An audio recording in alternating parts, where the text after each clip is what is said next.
Alright, what's up guys? My name is Zach and today I am driving a 1991 Mazda B2200. Up front is a 5.5 liter V8 and down below is a 7-speed automatic transmission. Now guys, I am super excited to be driving this here B2200 for one reason and one reason only, and that is the fact that this is one of the weirdest creations I've ever reviewed here on the channel. Another really exciting reason why I'm excited to drive this truck is because this is, as far as I can tell, the only Mercedes swapped B2200 to exist. If you can show me another one, I'll mail you a cookie. Find me another one of these. You can't. This is all custom. Like I said, it has a 5.5 liter V8 out of a Mercedes, a 2007 Mercedes C-Class. But not only does it get the engine from the Mercedes, it gets the transmission from the Mercedes. It has the front subframe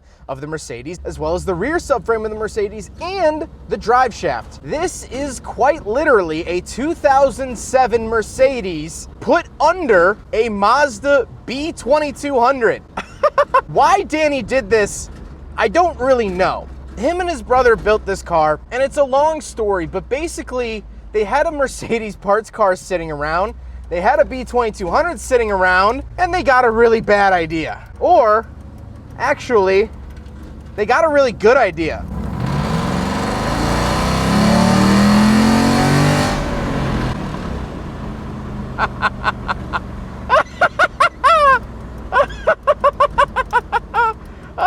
Should not happen. Now the engine makes around 390 horsepower from the factory. So right now we can estimate maybe 330 at the wheels, something like that, which is insane for a B2200. All right, let's do another one here.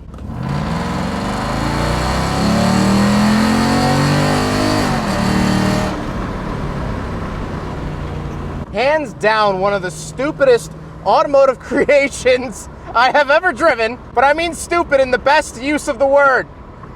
Now, the transmission, like I said, is the 7-speed Mercedes system, and I don't really like it. I think it's a little bit laggy on shifts, especially given the fact that this is a sportier application, I guess. I don't know if throwing it into a pickup truck makes it more sporty, but that was my complaint with the C55 AMG as well, is that the transmission is definitely the weak point. And that's obvious here in this truck too. So in order to make this swap happen, he needed a donor car, and he used the engine from the Mercedes, the front subframe, rear subframe, transmission, and drive shaft. It has the stock Mercedes wiring harness, which means that this still has Mercedes traction control, which absolutely blows my mind, the fact that this has traction control. Probably the only Mazda B2200 to ever have traction control. Other things that still work from the Mercedes before we get into the interior is the lights. The headlights are automatic on and off lights. And so, speaking of everything that's still Mercedes, let's talk about the interior.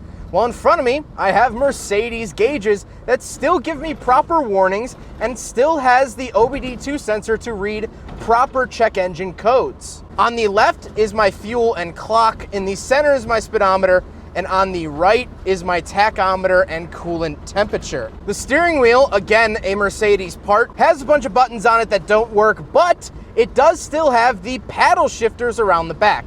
Now currently the paddle shifters are broken.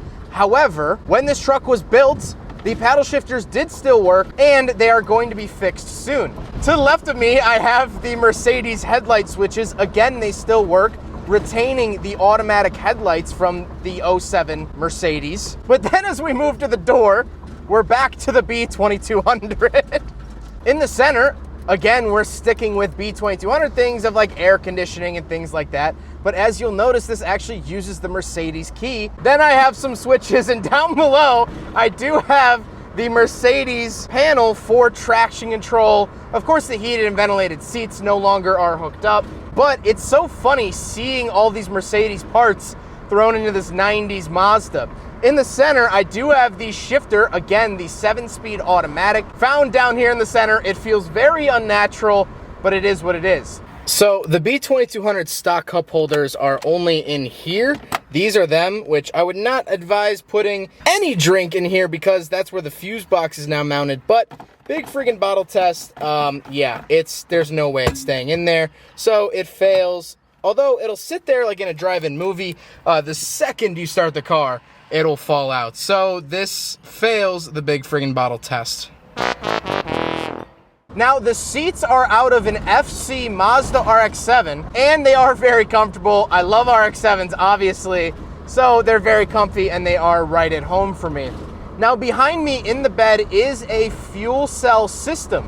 However, Danny and his brother have somehow managed to keep the Mercedes evap system working. So technically, according to emissions and the OBD2 sensor, the fuel system is good to go. Green lights ahead. Now we gotta talk about the looks. It is wrapped in like a digital white camo, and I like the look of it. I think it's very, very interesting and unique. However, I personally probably would have left it as just the normal B2200 because I like the sort of farm truck that'll make you your pants sort of appeal. But as you'll notice with the exterior is where you can kind of start to tell that this is Mercedes swapped. As you'll see, the rear wheels don't quite fit properly in the wheel arches. The front wheels poke out a little bit. Speaking of which, we have AMG wheels and brakes. And so once you really start to look at it, you realize that this really is a Mercedes shoved under a Mazda. I mean, shoved under a Mazda. Like shoved with the force of 1,000 suns under a 30-year-old pickup truck. And so, let's get to my final thoughts. Well, first of all, this thing is an absolute riot. I love Mercedes. I love AMGs. I love how brutal and honest, and I love how they want to rip your skin off. And that's the same story here with this truck. This wants to kill me. If I took traction control off, I don't know if I'd be returning this truck to Danny. I think he'd probably be picking it up from the local scrap yard. So it has that Mercedes heart that wants to kill you, but it's put into something that I've come to know and love so much. The stock B2200 comes with a 2.2 liter inline 4. Some of them were even still carbureted at this point. And it's this soft little get around truck. You want to start a little business? Sure, get a B2200. And I do have a stock review of a B2200, so go check that out. So then it's taken something so simple, nice, and easy and given it not a heart of gold, but a heart of obsidian. Oh yeah, this truck really truly is possessed. There's something living under the skin. And the only way to really fix this truck or to make it right or to make it normal is through an exorcism. I don't know how else you would deal with this thing.